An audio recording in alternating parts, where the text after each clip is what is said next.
Guys, welcome back. BDCKR here. We're back with Season 8, Episode 20 of our weekly Q&A videos. We're not going to do any housekeeping this week, I don't think. So we can jump straight into the questions. And just to start off... As opposed to last week when we jumped a long about way into the questions. Yeah. Start off, we've gotten a couple comments recently that are all along the same lines that we just wanted to talk about quickly at the start. So first one's from Pham, and they say, you guys are the most consistent YouTuber. And then Tinson Lee says, hey, thanks for the consistent content. Please keep this up. The ones who do still play this game really appreciate it. And then Alex V, who said, can't believe you're still going strong. I remember 2015 traveling through Europe and watching your videos at night before the next city while playing Injustice.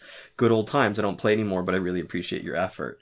And so, there's some couple really interesting ones and some cool ones. The last one, especially, because I can't imagine traveling and taking time out of your travels to listen to our stuff.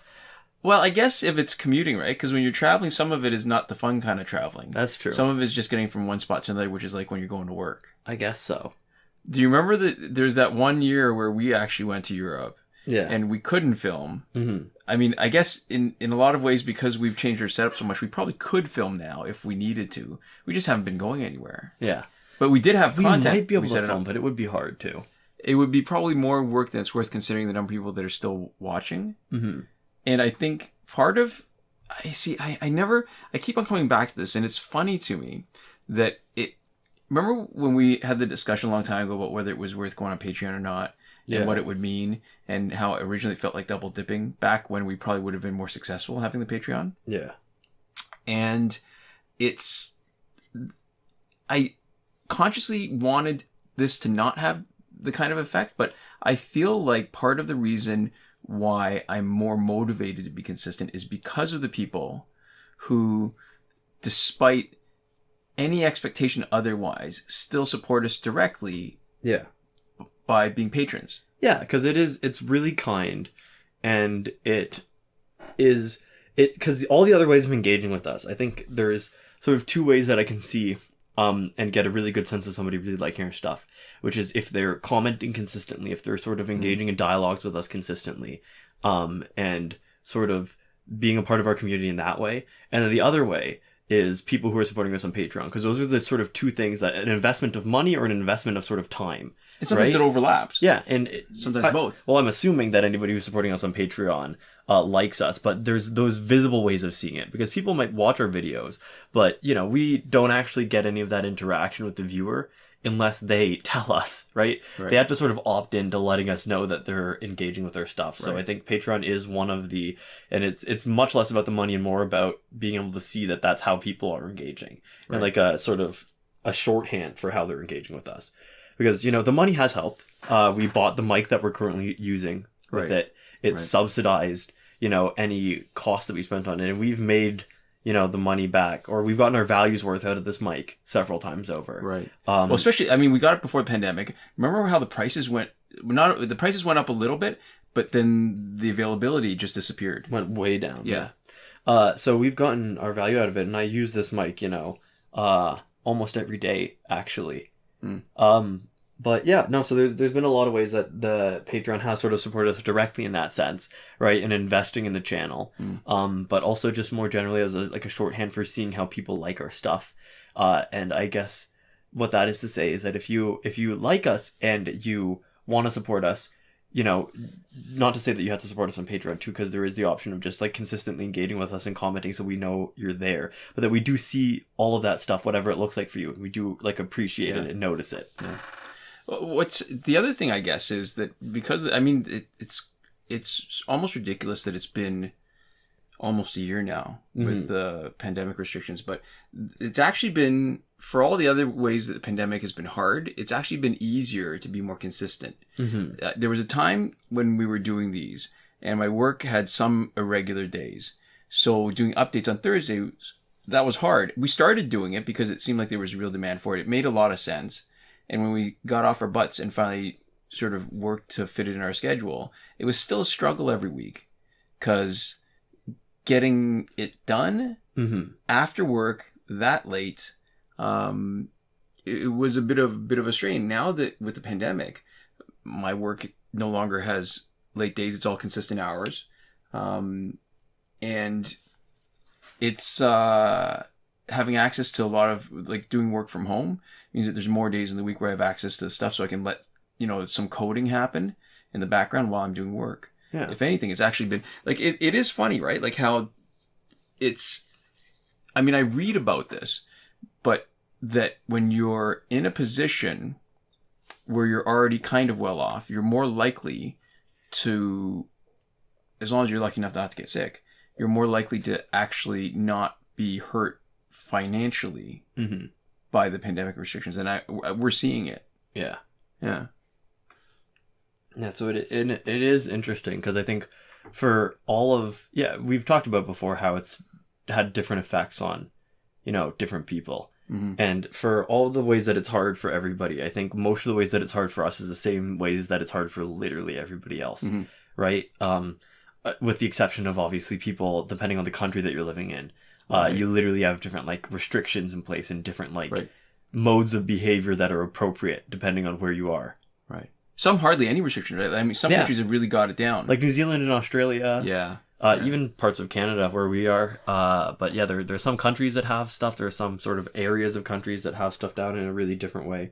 But yeah, we're definitely not, Canada and Ontario are definitely not the best places for it. And in Ontario, I mean, even so, we're sort of at two sort of things that are in tension with each other right now. So there's the idea that our numbers are going down, they're improving. Yeah. And so people want to reopen. At the same time, what we're hearing about is these variants that are maybe starting to be seen in Canada, getting some traction. And those are at a level where if you actually did more now, you'd do a better job preventing it. We get the same problem, right? Like where by the time you realize that you should have done something, it's too late to actually have the biggest effect. And part of me is, I'm not really sure where we're going because, I mean, clearly this is unprecedented, right? Yeah, new variants and then how those interact with the vaccine, and there's just a lot of stuff. So the sort of not funny thing to me, but the strange thing to me is that as a lot of people are feeling like they're burnt out from all the restrictions and they're ready to relax them a bit, is that there's this new sort of wild card that's thrown into it where we don't know what impact these new variants are going to have. And if anything, by the time we realize it, we'll have already made the decision. Yeah. And it'll be too late to turn back from it. And part of me feels like, if you go back to the very beginning, if we just shut everything down for a month, we probably could have prevented a lot of this. Or if in between when we first had the opportunity to shut down and now, if instead of just doing whatever slow measures at any time, and sort of half-assing it, if we actually had spent this intervening time figuring out what a practical way of shutting everything down for 3 weeks would be, right? Yeah. And getting infrastructure in place to make that choice too. I think the problem is because everything is so just based off of moment to moment, and it's exactly what you're talking about, where until it's too late, you don't know, and you don't know what the investment is worth until we're past it. And at each stage, it's like, okay, well, maybe if we just stick this one next Band-Aid on it, that'll be the last one, or I guess that'll bring us to our next Band-Aid. And it is really tiring when, at the end of the day, the people who are in power have access to slightly more information than us. Yeah. And that's basically it. It's okay. So two more thoughts about this. It's that, I saw a joke, not a joke, but sort of like an ironic description is, numbers go up, restrictions are bigger. Yeah. Numbers go down, restrictions relax. Oh, numbers go up again. Yeah. It's a whole. And the second thought is, in a lot of ways, it's like sort of a bigger picture of like when you're in the shower and the hot water doesn't respond very quickly. So you could crank it up really fast trying to warm it up, and then you get scalded, and then you have to turn it down really fast, and then you turn it up really fast. And the answer really is to adjust it slower. And if you're going to not burn yourself, then it's going to wait for it cold. Keep it at one level that actually works. But if you adjust it slower, then you're more likely to reach the temperature that actually works. Yeah. And I think that's the problem we're running into now, where it feels like, at least in Ontario, as the numbers come down, the decisions for live areas are being made to end the lockdown or whatever. I mean, you call it a lockdown. The restrictions are unenforced, and there's lots of people who are really sort of flouting the laws. Yeah. And you lose a lot of faith whenever you look into any comment section, especially on articles with whatever the new stuff is, because then there's like, you wouldn't think that there would be a back and forth. You think that some people would be like, oh, I hate restrictions. We wish we didn't have to do them anymore. And then people being like, oh, yeah, I hate restrictions, but it's important that we do them. But there's like half of people being like, well, you know, the pandemic, whatever. And there's just so many people who are like, the vaccine is going to poison all of us. And the restrictions are totalitarian. I saw a comment on a post that was linking to like an article. And there was a bunch of comments. And it was a lockdown protest. Was what the post was about. Mm-hmm. And in the comments, somebody was like, you know, that's really disappointing, you know, that they're out there like that. It's terrible. And then somebody was like, yeah, you know, you can protest, but you have to protest safely, right? Like, you have a right to organize and you have a right to express yourself. But if you're not, you know, picking up and caring for other people, then it's just anarchy. And the comment that I actually wanted to talk about, which was perhaps the worst political opinion I've seen in a long time, which is, they said, you know what, what's anarchy? Anarchy is the government having all these strict restrictions on us and taking away our freedoms. And I read that and I was like, I think that's like the only thing that anarchy isn't. Like, the government having really strict rules is actually kind of the polar opposite of anarchy. And I think maybe they wanted to participate in the discussion. I think saying, you know what the real anarchy is, in this sort of the same tone that people say, you know, maybe Antifa are the real fascists, but they... Yeah, and this is the kind of discussion people have when they talk more about what their emotional investment in certain words are than the actual meanings of the words. Yeah. Right? It's the way socialism in the States has become this sort of curse word when it doesn't mean what they're actually saying, and they just think of it as something bad. You know, the same way that, you know, people are saying, oh yeah, get rid of Obamacare, but they want the Affordable Care Act. Yeah. That instead of basing it on what's actually being said, they're basing it on how they feel about certain things. Yeah, there's certain words and phrases and concepts that have been really poisoned ideologically, where it doesn't matter, you can't have a discussion about them because they've been labeled as fundamentally bad. And I think that there are some things that it kind of makes sense to not have too in-depth of a discussion about, right? I mean, there are genuinely some topics where I don't want to have like a wiggle room discussion about, you know, maybe it was fine. Like, nobody should be talking about Nazi Germany and going, well, you know, the discussion's just been poisoned because everybody has this perception of it. Yeah. And now we can't talk about it. But yeah, there is some stuff like socialism, and every time the lockdown happens, there are some people who really just fundamentally believe that, like, everybody in a position of power is, I don't know if they think they're part of a conspiracy, like this is the first stage in continuing to restrict our rights, which is interesting because I think a lot of people in positions of power have been incredibly irresponsible and who have been trying to actually give us too many rights too fast. As far as the balance go, and I don't mean like too many rights, I mean like not enough safety guidelines to actually impact meaningful change. It amazes me. I mean, think about how the fact that we even have seatbelts it amazes me that we were ever able to do that. When you look at how people are so set on making sure that they can do whatever they want, no matter how much it infringes upon other people. Mm-hmm. And safety belts are actually less directly or the lack of safety belts is less directly harmful to other people. It's more indirectly, where if you have people that are much more seriously injured in car accidents, then there's a cost to the healthcare resources that we have. Like, again, wearing a mask is so much more a common good than seatbelts are. How did we ever get seatbelts? I'm glad we did. Yeah. I just think it's just, my mind's jumping around a bit. Yeah, it's true. I think because seatbelts are slightly more convenient than masks. Well, maybe. I mean, if you look in the the newspapers and magazines at the time, there were people who were talking about seatbelts like the way people are talking about masks now.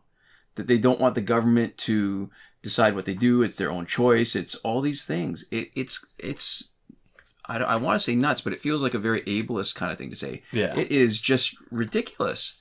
And when you see that how far we've come in some ways and how little we've changed, it is surprising. Like, I don't know. Stuff like this always reminds me of those clips from the libertarian debate. Like that one guy who got booed for suggesting that they keep driver's licenses. Mm-hmm. Because a bunch of people, there was one dude who looked like exactly what you'd expect for a libertarian, because the question was about driver's licenses, and I don't want to disparage it as an entire school of thought, but I think that the Libertarian Party, I can say confidently that the Libertarian Party in the US is not something I support as sort of broadly, while saying that there is room, for the specifics of it, like any sort of like political ideology. Mm-hmm. I understand that the representatives of that party are not necessarily the same as, everybody who believes in it as a political philosophy. Right. But the guy being like, no, I don't think we should have driver's licenses. What's next? Needing permission to make toast in your own damn toaster? And then somebody else being like, absolutely not. And the last guy being like, well, I would like to see some amount of skill or ability demonstrated before we let people. And then him getting loudly booed. The sort of related thing would be, it's not so much that you need something to do your toaster, because clearly that slippery slope argument is completely flawed. We've had driver's licenses for years, and we haven't had licenses for toasting for years. Yeah. But we've had regulations so that any electric or electronic equipment has to meet certain standards, so it doesn't set fire to your house when you're doing it. So you almost do have a bit of a license, but it's not really called license. It's built into the approval process. The toaster people have a license for you to make toast. Yeah. Yeah. They paid for it and they built it in the price of the toaster. Yeah. It's interesting. I mean, I do understand the idea of wanting personal freedoms and the idea of protecting personal freedoms. I just think that there's, like, in addition to personal freedoms, I think we should also have personal responsibilities. And I think it is fair for when there is, like, objective and visible harm that is being caused by somebody's exercising personal freedom to sort of the natural endpoint to its fullest extreme, where nobody can tell them not to do anything. Right?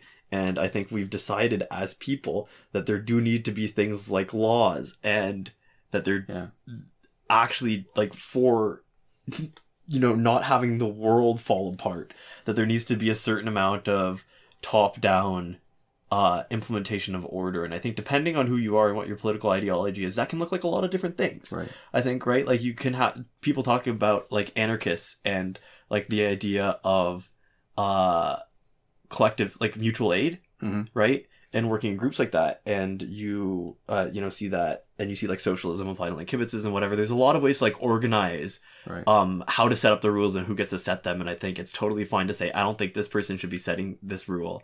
And I think as a general rule of thumb, I don't have any issue with people, like, pushing back against rules and not just going with them unquestioningly. But I think in the case of, like, masks and a lot of stuff like that, I would love people to think critically and do the research, because the research would lead them to the idea that wearing masks is a good plan, right? It's less that I don't think people should be questioning authority, more that I think people are questioning authority because with a sort of, like, logic, like, I don't want to. I think one of the interesting things about anarchy is that for it to be successful, it's predicated a little bit that people care about each other. Yeah. And if you don't have that, I guess you can have different versions of anarchy. Yeah. But then it becomes like, what's that movie that they had where everybody gets to do what they want for a day? The Purge? The Purge. Like, that's not sustainable. That's not a society.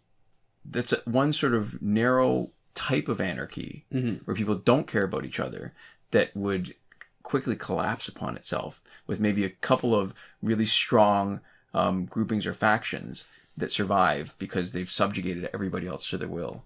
Well, I think what's interesting is that a lot of how you feel about less organization, on sort of like a wider scale like that in anarchy, I think there's a lot of interesting sort of self-reflection to be done and looking at what you think the fundamental nature of people is, right? Mm-hmm. And like the idea of like Lord of the Flies, right? Right. And those sort of pieces of media. Have we talked about that before? About how an actual example, Lord of the Flies, did not degenerate into Lord of the Flies? Yeah. And so how we all have sort of these internal narratives, and a lot of them are just formed by media, of how things go when a thing that has never happened before happens. Yeah. So we have, you know, like the idea of like all laws are gone for a certain amount of time and all of that other stuff. And since we've only ever lived in sort of the system that we live in, and even if we've sort of bounced around, even if you're, you know, somebody who's lived in a country where the government was being destabilized and, you know, have lived through like regime changes, system changes, even if you've lived under different power structures, that we all have a very sort of limited frame of reference for understanding how these things would happen. And I think real frames of reference. Yeah. That like as opposed to stories, as opposed to made up stories. Well, because stories are just one person's frame of reference extrapolated to an imaginary situation. Right. Yeah, and it is interesting how much these sort of narratives define the way we think about stuff. Because I think good and compelling stories make us feel like they are true, or that there's a core of truth, even you know, when it's just somebody who is who's good at framing a narrative. Right. Because really, if it had been a story like fiction, who would have been able to figure out that all the protests against wearing masks would be the reason why the riot at Capitol Hill would be so easy to identify the people, because they were refusing to wear masks. Yeah. It's like Chekhov's gun, only it's real life, and it's it's kind of ridiculous. It really was set up in sort of the first act of COVID. Yeah. Wow. Or also the way that Parler got hacked. Oh, because Did you hear about that? Because they were using they hadn't used the full form of the software. They're doing like a free version or something, and so they didn't have the security features that they would have gotten if they'd paid for it. I don't know if they were doing a free version of the software. So how data storage works? Yeah. When you like tweet or when you post stuff, generally. You can see it on their YouTube video right now if you're on desktop or anything that lets you look at the URL. Okay. Which is, you've got like youtube.com/watch, and there's a bunch of random characters, right? Anytime somebody sends you a YouTube link, you see that. And those characters are generated randomly every time you post something. And you get a new one, and it has nothing to do with what the last video that was posted. Right. Tom Scott did a video about this. Different people have made content about this. And what that means is that there is no ordered database. It doesn't say this is the 500th YouTube video, so this is... Right, so you can't guess at the next one.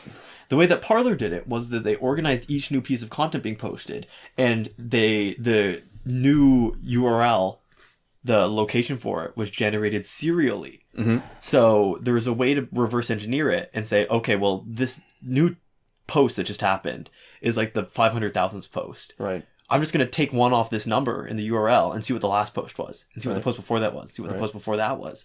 And because they could do that, when you delete a tweet, I think on Parler it's Parlay. Oh, so they could recover all of them. Yeah, so when you delete something, it's still there on their servers. Right. It just wasn't showing up front-facing anymore. Right. So they still had the data. Right. And so what happened was somebody just did that, and they downloaded all of Parler, including everything that was deleted. So there was a bunch of right-wing people who posted, about being at like Capitol Hill. Right. Or like would post like a selfie from inside. Right. Whatever. Realized that it was a mistake and then deleted it. And this person just pulled like all of Parler. All of everything anybody had ever posted on Parler, like still there or deleted. Right. And then put it up on the internet for other people to search through. Right. So yeah, because it was I learned about this on Reply All too. So it was hosted. And another thing that happened about Parler that just got it shut down. Did you hear about it getting shut down properly? I just heard about when Amazon decided not to. Was it Amazon whose servers they were using? Who they're hosting, yeah, because most people use Amazon or Google's web hosting now. Okay. And Amazon just said, no, we're not having you on our platform anymore, and so it's gone. Like it just lost its ability to be accessed, and that's interesting too, because we're going to talk about it more later. Actually, let's pull the question from later, because really, I want to do an injustice. You want to do an injustice question? I wouldn't mind. Okay, so we'll come back to it later then. How about that? Yeah. Okay. So never mind. We'll talk about Parlor getting taken down. So our next question comes from Darian Cancel, and they say, "Hello, BDCKR. I just want to say that do promotions matter in teams that have synergy?" I think actual promotions don't, but I think balance does. Yeah. So promotions matter as in they're one part of the equation. Right. So promotions matter, augmentations matter, level matters, and like base stats matter. Yeah. And you know what, too, and that's our own preference. I mean, unbalanced teams can work as long as you don't get to the threshold where you're facing a well-constructed team with good gears. I mean, when you have an unbalanced team, like one guy really strong, and they're responsible for all your offense, because you can't do it any other way. You can't have one guy that's really strong that's all your defense and no offensive potential, because then you're just sitting there twiddling your thumbs and not doing much. The main danger is that your damage dealer gets knocked out, and there's always the potential for that. If you face something that's unexpected, if you have a team with only one really strong card, there's always a team that could be constructed that has a high potential for taking you out. Yeah. And the way the game works, it's always better to have a more balanced team. Like, it's always, you're able to more consistently win fights with a more balanced team, no matter what. So, the one team that I've got that we're ready to film something on, we're just looking for the time to do it, is actually, by promotions, unbalanced. But in terms of stats, it's really balanced, because one of them is a metal character. And metals at about E3 are as good as some at E7. And there's some of the older characters at E7 and some of the recent characters at E5. So it's not so much the promotion. Promotions are sort of a surrogate for looking at how strong a character is. But some characters are just inherently stronger. Yeah. So there we go. I think that was good. Do you have any other closing thoughts, or are we ready? So our next comment comes from Jacob CG, and they say, "Been a long time viewer and love your content. Getting ahead of myself. I like that. Thanks for keeping the game alive. Do you guys know a good gear setup for fast online play for a Red Sun team? No restrictions on gear. Balanced team comprised of Green Lantern, Wonder Woman, and Superman. I've been winning, but not with as short of fights as I have when playing with my other teams, and as a result, I don't use them as much because they're my 7th or 8th online team to use. They have great synergy, but I can't seem to use them efficiently enough. Any recommendations/ideas?" So this is interesting, right? The Red Sun team is a great team, but it's not great because you can do a lot of quick fights with it, right? So Jacob is using Green Lantern, Wonder Woman, Superman. And if you're going to be using sort of the platonic ideal of the Red Sun team at this point, you have to have Red Sun, Green Lantern. Because out of all the Red Sun characters, he's got the most important passive, the most game-changing passive. And it's a defensive one. It prevents stun, stops crit damage.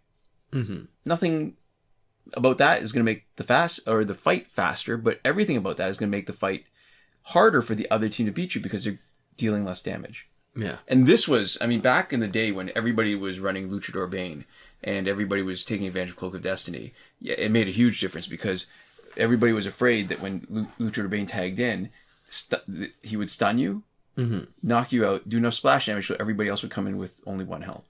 Yeah. So, alright, so that's Green Lantern. Superman is great because he can boost basic damage. And why his passive is a great offensive one is that because it only boosts basic damage, not damage overall, it doesn't count in the matchmaker.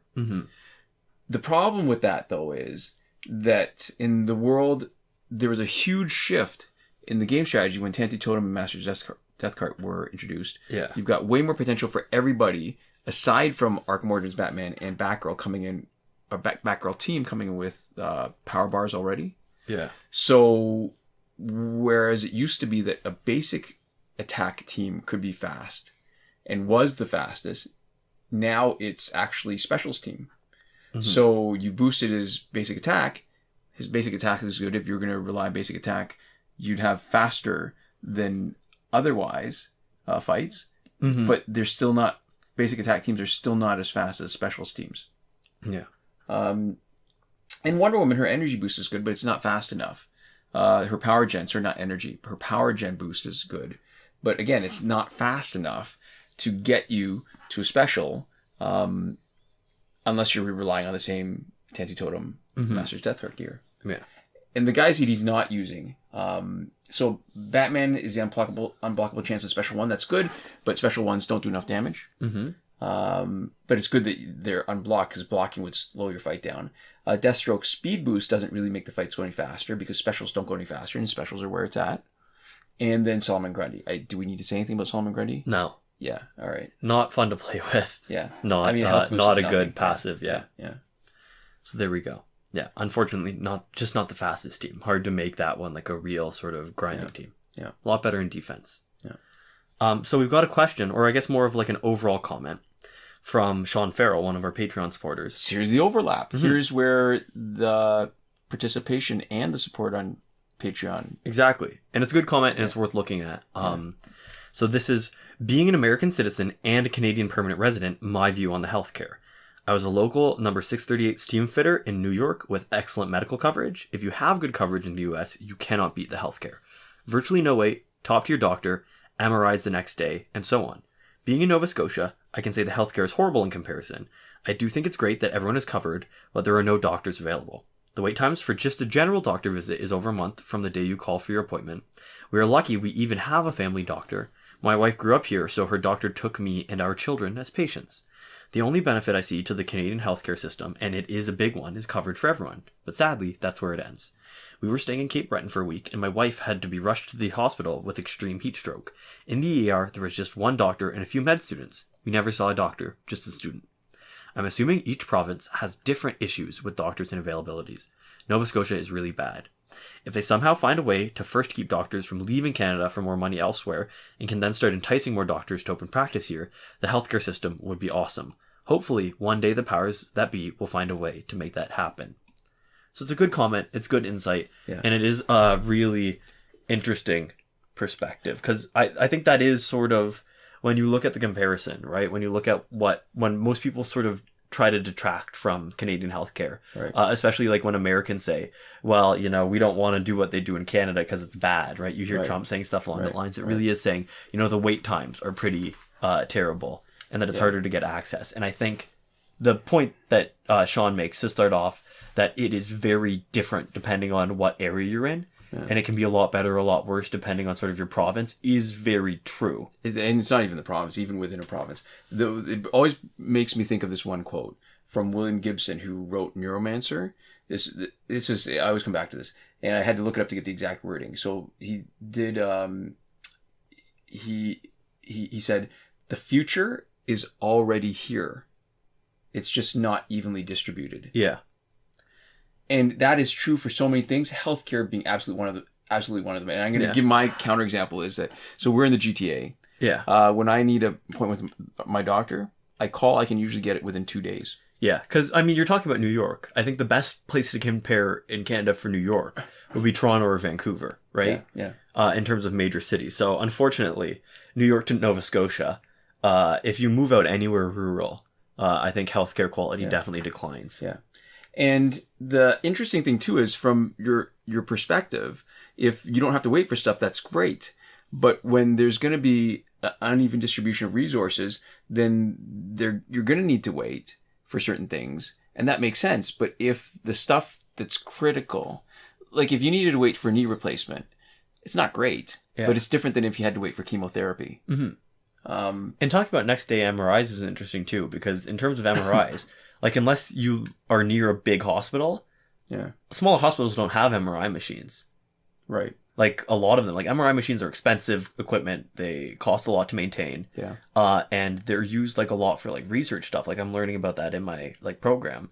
But their use for clinical application is actually very limited unless you are in, like, a major urban center that has a really big hospital that can justify the cost of an MRI machine and upkeep. So New York makes sense. Of course there'd be MRI machines in New York. Yeah. There's going to be a lot of places, no matter where you are in the world, I think. But even if you are in a place with a lot of money, unless it's a big hospital, you just wouldn't have an MRI machine. Even like a relatively affluent, like place, even if you had like a rich small town. Yeah. It's very unlikely that there'd be an MRI machine in there, no matter what. So I don't even know. I guess I don't know where you live in Nova Scotia. And you don't need to tell us exactly where you live to answer this, but I can't imagine there are even that many MRI machines in like all of Nova Scotia. Yeah. So, and what I love about Shawn Farrell's comment is there's just so much sort of fertile ground for this. So, so we already addressed the idea that there's always going to be an access issue in small towns, no matter whether you have single payer universal healthcare or not. Yeah. Right. That's not what actually defines it. Yeah. I actually found an article from NPR where I was specifically looking for the idea that doctors were leaving Canada. Yeah. And the basis for that would be the compensation, money that they're making. Yeah. And it was actually an article talking about it the other way, where people who had been trained in the States and worked in the States moved to Canada. And they're comparing it. So the fee gap is greatest for surgeons. Family doctors in Canada appear to charge similar amounts to their American counterparts. Mm-hmm. So the advantage for a general practitioner or a family physician isn't that different. Although I guess we should note that is before taxes. So I guess depending on where you are, there's obviously different places that you will be taxed more or less. So there is a certain amount of extra investment in Canada and into the social network. I guess if we're going to get into the nitty-gritty and details, then what you need to talk about is how much more expensive malpractice insurance is in the States, because judgments have to take into account paying for the medical care somebody gets after they've been harmed. Yeah. And then you have to look at not just the malpractice insurance that you pay for while you're working, but then the tail insurance, which is a lump sum that you have to give when you stop practicing, whether you're leaving the area or whether you retire, to cover you in case somebody brings an action against you after you've retired, but before the statute of limitations finishes. Okay. So it's actually really expensive. There's other costs. I mean, besides cost of living, the fact that there isn't universal health care means that doctors in the States pay way more in malpractice insurance. So that's interesting. All right. And there was a point where doctors were leaving Canada, like the net sort of movement was out of Canada. But there's an article just with BMC Health Services. I can link all these things in the description because it's interesting. So they have a section titled Conclusions. There's a study.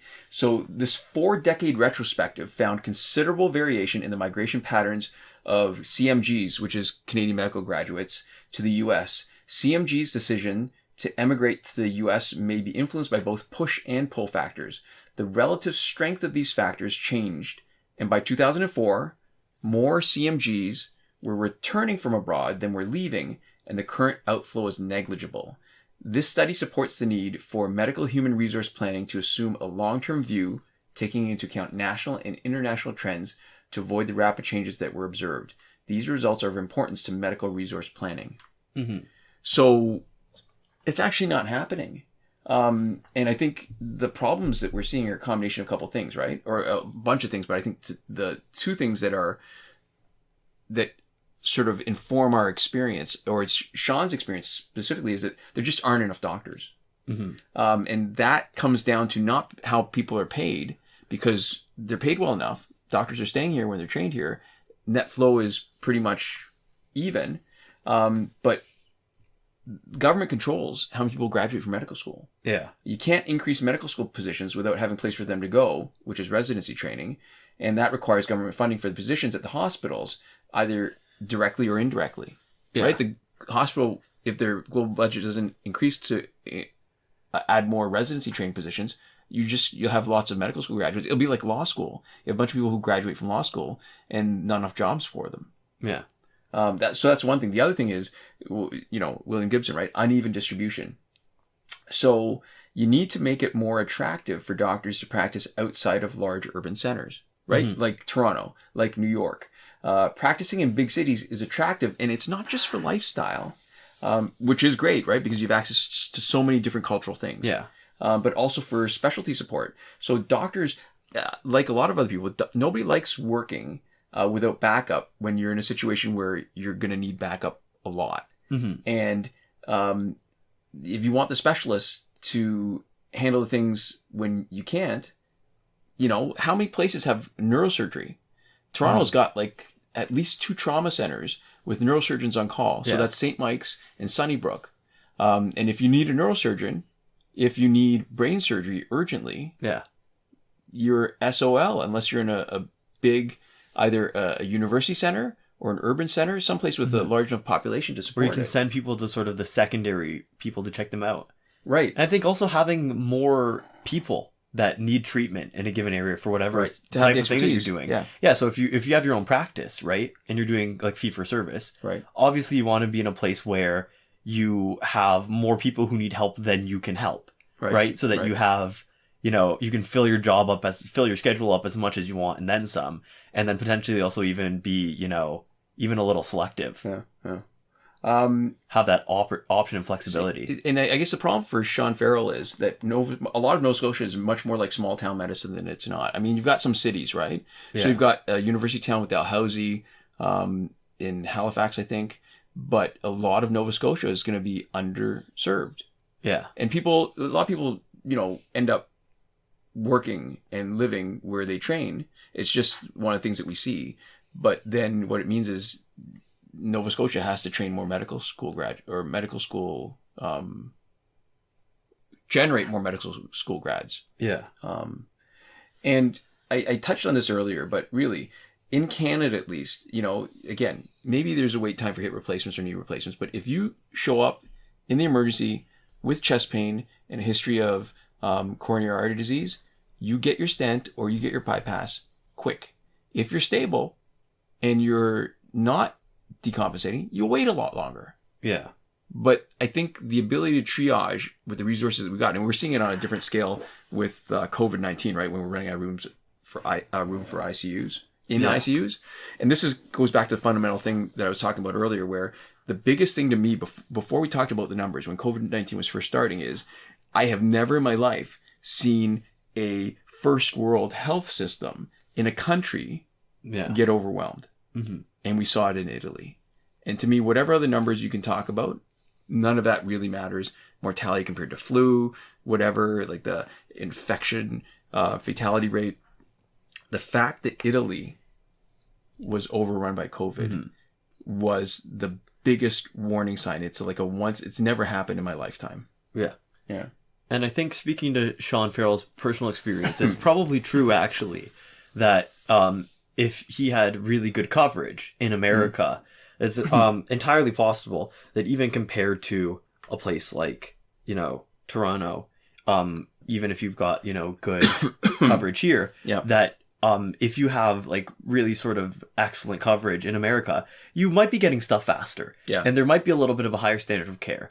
And, for Shawn as an individual, it's entirely possible that there wouldn't have been anywhere else, in the world to get a higher standard of care than what he was getting in America. And I think that is always a little bit of the trade-off, which is that standard of care is not widely distributed. If you're in America, there's a really sort of small proportion of people who are getting that standard of care. And so for you specifically, your experience might be coming to Canada, that would be a lot worse. But for most people with less access to that specific resource, whether it's just pure money itself or with Shawn, your job, right? If your job doesn't have as good coverage or as good benefits, it's there'd be a lot of people working minimum wage jobs in the US with not great coverage who would probably still be better off in Nova Scotia.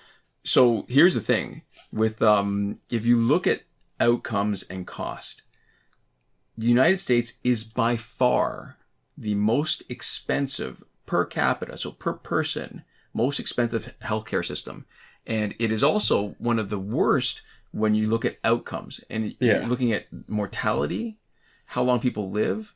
It's got the worst among industrialized countries, right? Because you can't compare where countries that are really poor, not paying very much, have bad outcomes.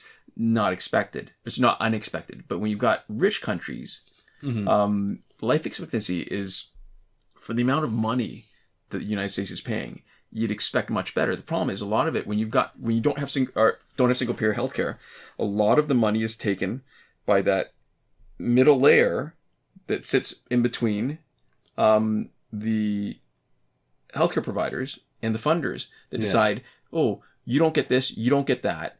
And they have to pull out some money in order to maintain that. It's not middle management, but that sort of intermediary. Yeah, it has to be a profitable structure. Yeah. And the one thing I found that I really wanted to mention is, this is going to be an interesting fight, so you might want to watch this. But so there's lots of, and I looked up more individual stories about doctors thinking of leaving Canada or have already left Canada. I mean, even aside from the numbers, see, that was all those invulnerabilities for John Stewart Green Lantern completely bypassed because Deathstroke did so much damage and Aquaman does so much damage when he comes in for his assist. Mm-hmm. So there's lots of stories, but there's one NPR article about U.S. doctors leaving for Canada, U.S. doctors leaving Canada, but there's also people who are Canadian doctors who were talking about leaving for the U.S. And I found this article about this Dr. Adam Stewart, who was looking at leaving for another country in 2017, thinking of Australia and New Zealand, and looked him up. He is still registered to work in Ontario. He still works at 2 different locations in Ontario.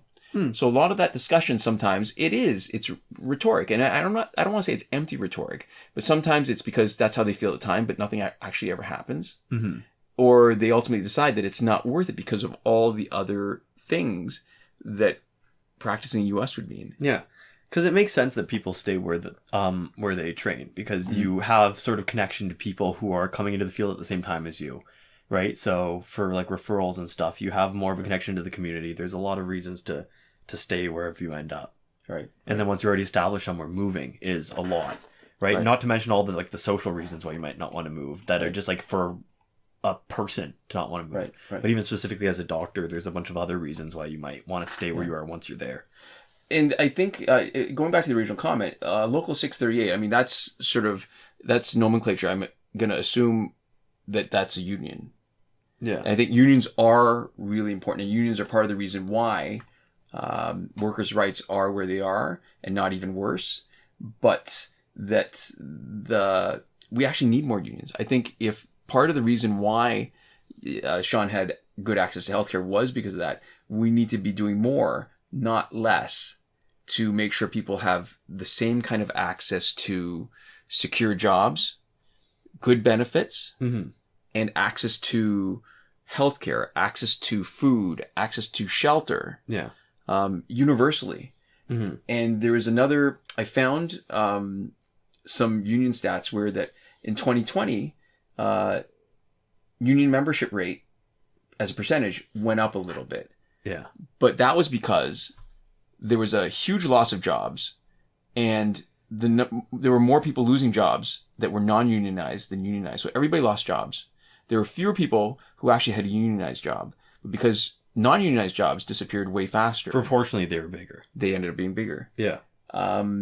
So, I mean, given the political climate in the U.S. right now, the power of unions is still on a downswing. It's been on a downswing for a while. And there are a lot of non-union jobs with worse benefits than would have been accessible even in New York, in a large urban center, just because it would have been priced out of a lot of people's range. Yeah, but I think overall Shawn has an interesting perspective, and I think the understanding of the Canadian healthcare system as something which has pros but has issues with implementation is 100% something I agree with. Clearly not perfect, right? We need universal pharmacare. There's no reason why dentistry should not be covered. They are bones that are exposed. They're the only bones. Just because they're exposed, does that make them special that they should not be covered? And also quality of life for somebody who has huge dental issues, versus somebody who has like some internal issue, right? It's still health. Yeah. It's still our body. Like it's ridiculous. It's all to the me. same thing. Yeah. Yeah. It's not like hair. These are bones. These are. Yeah. Anyways, sorry. It's my pet peeve. And so we promised we'd come back to it. We don't have that much longer to talk, but we'll spend the rest of the time and maybe tack on a tiny little bit more at the end. We've got a comment from QXC, and they say, this podcast is one of my favorite things to listen to on YouTube. You guys have a lot of great insights and are very artful speakers. I'm of two minds about Twitter bans, because on one hand, I believe everyone should have a say even if I disagree. But on the other hand, there does need to be a line in the sand at the end of the day, and I fully believe the now ex-president and some of his supporters crossed it. It just worries me that sites are very quick to pull the trigger on bans related to political activity, but when there is genuinely grotesque and illegal activity on the site, they're a bit more hesitant, or at the very least delayed. And I think that that's a really good way of phrasing stuff, and I think I pretty much agree across the board where I'm not saying that the people who got banned shouldn't have gotten banned, but I have a lot of issues with what motivates websites to ban people, because it is more for political cachet and for what makes them look better. It's for what helps their bottom line more than what is good for anybody, and then what's good for anyone else. And sometimes they make choices that I agree with, which is like banning these people. But then, you know, a lot of times you look at how like YouTube waited until there's backlash to take any action against Steven Crowder after all of that time that he spent calling that gay journalist a bunch of like horrible things, like slurs and just, you know, hurling all this abuse towards somebody who was just critical of him. Right. And so I absolutely agree with this. And I think that it is hard because you go, I like this. I don't know what precedent it sets, and I can't tell if it's even setting a precedent. But I don't love sort of their pattern of activity in general, even if every once in a while they hit something where I think it's a good idea. And this does come back into what we're talking about with Amazon denying hosting services to Parler, which is, I think it's a terrible platform. I don't think it should exist. And I think these movements live and die by their access to people. And so I think cutting off their oxygen like this and just pushing them off, you know, the platform is a great way of making it harder for somebody to like be a QAnon supporter or to, you know, get radicalized by the internet. So I think that in this case, the net change is a positive one, but I don't like the idea that because everybody hosts on Google and Amazon, what we've essentially done is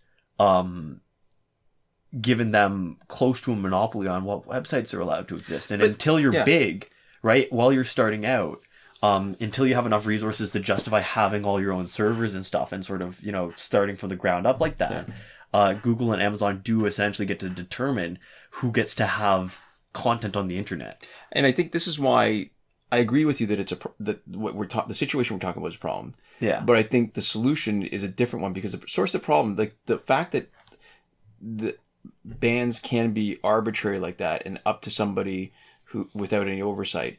The problem isn't that it happens. The problem is that any one or two companies have that much power. And so you mentioned monopolies. Monopolies and monopsonies are both issues, where monopolies are a single or limited number of sellers, and monopsonies are single or limited number of purchasers, where the best example of that is collusion, where people who are purchasing, employers, Major League Baseball owners, are colluding together to suppress the price that they have to pay for their employees. So it is interesting, and I don't know, like, obviously the solution is the government doing stuff, probably, just practically, because these companies aren't going to do stuff by themselves. But it is really interesting to have companies make decisions that you really agree with in terms of impact, but also, you know, really have to take a good, long, hard look at what they're doing and say, do we want these people to be able to make these kinds of decisions, right? Do we want Amazon to be able to make this decision in general? In this case, you know, I love it. You know, Parler sucks. I'm glad it's gone. I you know, it's not even that controversial opinion. There are some people who wouldn't like it. But it, you know, wasn't a positive source. I think, you know, I think the answer isn't, if we can all agree that this kind of thing is bad, the answer isn't to prevent everybody from being able to make these kind of decisions Amazon's doing. The answer to me is, let's prevent anybody from getting so big as Amazon so that their decision to do this has such an impact. Yeah, I think that's fair. And that's sort of the same way that I feel about, like, talking about, like, capitalism and billionaires, where I don't think the issue is actually people wanting to have that much money, right? The issue is letting people get there in the first place. I don't think we should have a system where people can collect billions of dollars. I think if somebody, and everybody would have a different cutoff for that. I think if somebody wants to get rich, I think, you know, That's a good motivator for them to do stuff, right? And if they feel like there's a reward at the end of the tunnel, there are types of people who will do better work to get more money, and I think that's fine, and I'm okay with, money as a motivator for, good work product. But I think we need to have systems that don't let people get in that position where, like, I don't want, somebody to have $1 billion, and I don't want, like, Amazon and Google to be the, like, only two, like, not people, but, like, groups, right? With their finger on the button for, like, the average person being able to put anything anywhere on the internet. Right. Yeah. So there we go. And we still have questions. We didn't still get to have everything. questions. We'll get to some. We'll do that next week. Yeah, because we have questions, but we don't have time. So I'd like to give a shout out to Eliza Dina Caton. She's watching Superstore, and she is like Dina in nearly every way. This shout out has been brought to you by the new show that everyone's watching on Netflix right now. It's pretty good. It's a good show. Superstore is a new show? Superstore. Yeah, it's a new big one. Oh, okay. It's recently on Netflix. It was one of the producers of The Office, I think, is the person who made it. I have thoughts on Superstore if people want them. I have thoughts on The Expanse if we're talking about shows that we're watching. But so maybe next time. week. Yeah. So there we go. And we'd also like to give a shout out to everybody who supports us on Patreon. So that's a lot of lovely folks like... That's Consul Peasant and Edwoon at the top tier Last Word. Mohammed Albshaiti at the Your Message Here tier. Shawn Farrell. Hi, Shawn. Daniel Simonson, Aaron Maule, Michael DeVries, Brandon C., Irvin Ruiz, and Eddydoo, who support us on the credited level, and Chris Wolf, Scarlett Denny, Awesome Gamer 2 for 1, Pavlu RS, Gavin Malott, and Isfar E. at the gratitude level. Thanks so much for your support, and we'll see you next time. Komoda.